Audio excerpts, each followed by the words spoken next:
Cholangitis. Cholangitis means inflammation of biliary channels.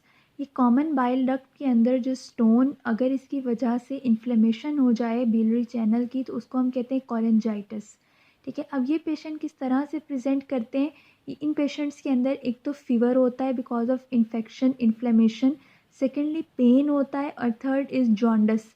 Jaundice इसलिए होता है क्योंकि कॉमन बाइल डक्ट अब ऑब्स्ट्रक्ट हो गई है, तो जितनी भी बिलियरी सिक्रीशंस हैं वो इंटेस्टाइन तक नहीं जाएंगी, so there will be obstructive jaundice, mean conjugated bilirubin level will be raised.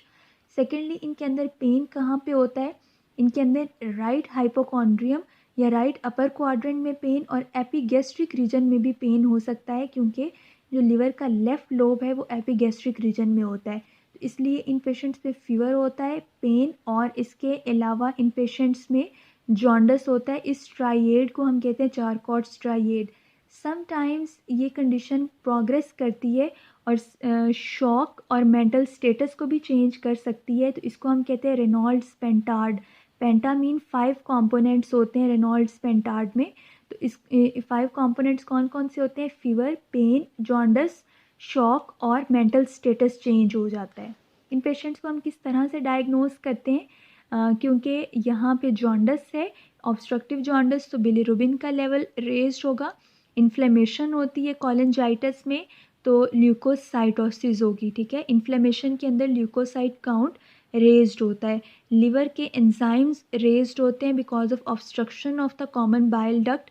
मैंने आपको पहले भी बताया था कि ALP मीन एल्कलाइन फॉस्फेटेस और GGT गैमा ग्लूटामाइल ट्रांसअमाइनेज का लेवल रेज्ड होता है। ठीक है, जब भी हम अल्ट्रासाउंड करेंगे उस पर हमें गॉल स्टोन्स मिलेंगे जो इसने कॉमन बाइल डक्ट को ऑब्स्ट्रक्ट किया होता है।